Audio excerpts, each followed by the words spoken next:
রাজধানীর গাবতলীতে ঈদ উপলক্ষে চলছে গবাদি পশুর হাটের প্রস্তুতি। গাবতলীতে স্থায়ী হাট হলেও ঈদে হাট থাকে জমজমাট। গবাদি পশু বেচাকেনা ও বেশি হয়। পশু বিক্রেতারা বলছে, কুরবানির ঈদ উপলক্ষে হাটের প্রস্তুতি প্রায় শেষের দিকে। আগামী বুধবার থেকে পুরোদমে জমে উঠবে গাবতলীর এই পশু বিক্রির হাট। অন্যান্য বারের তুলনায় এবারে বিক্রি বেশি হবে বলে ধারণা করছে পশু বিক্রেতারা। এবার পশুর হাটে 10 লাখের বেশি পশু বিক্রির টার্গেট রয়েছে বলেও জানান ব্যবসায়ীরা। রবিবার সকাল থেকে রাজধানীর গাবতলী পশুর হাট সরেজমিন ঘুরে এবং বিক্রেতাদের সঙ্গে কথা বলে এমনটি জানা যায়।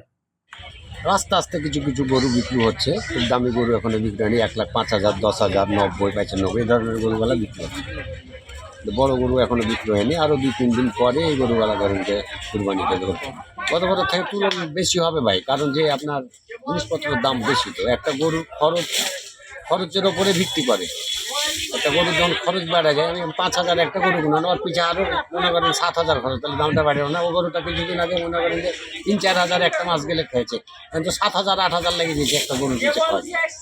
খাদ্য জিনিসের দাম বাড়াতে মনে করেন যে গরুর দামও বেড়ে গেছে, মাংসের দামও বেড়ে গেছে। কেনা লাগিয়ে সারে নাই দাদা, মানে বর্তমান ধরেন পদ্ধতি বেচা কেনা লাগিয়ে সার নাই, ইনশাল্লাহ লাগবে বেচা কেনা। এখনো কিছু বলা যাচ্ছে না, আপনি ধরেন হলো ওই সময় আছে তো, দেখা গেলো বৃহস্পতিবার শুক্রবার এর ভিতরে হলো ধরেন বেচা কেনার ভাব বোঝা যাবে। আলহামদুলিল্লাহ এখন অনেক ভালো, এখন গরু আসা শুরু করছে, গরু নামতেছে, হাট আস্তে আস্তে ভরতেছে। আমাদের প্রস্তুতি সম্পূর্ণ ক্লিয়ার। আর 20% কাজ আছে, এই 20% কাজে 2-4 দিনের ভিতরে কমপ্লিট, সর্বোচ্চ গেলে 2 দিন। তার জন্য আমাদের র্যাব কন্ট্রোল রুম আছে, পুলিশ কন্ট্রোল রুম আছে, সব কিছু আমরা। তারপর সিভিলে তো লোক আছে, আমরা এগুলো সব কিছু নিয়ে দিয়ে রাখছি। তারপর টাকা পয়সার যদি কোনো ঝামেলা না হয়, এর জন্য আমরা ইসলামী ব্যাংক থেকে, তারপর আরও নানান যে ব্যাংক, এই ব্যাংকে থেকে আমরা পস মেশিন, তারপর হচ্ছে আপনার জাল টাকা শনাক্তকরণের যে মেশিন, এগুলো সব আমরা পর্যাপ্ত পরিমাণে স্টক করছি।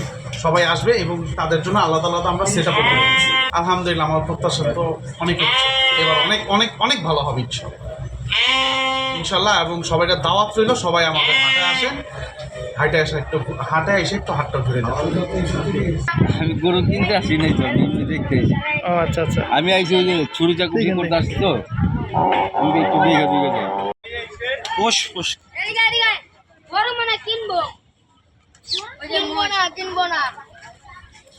ও এটা হচ্ছে ফার্মে বা কান্নার মধ্যে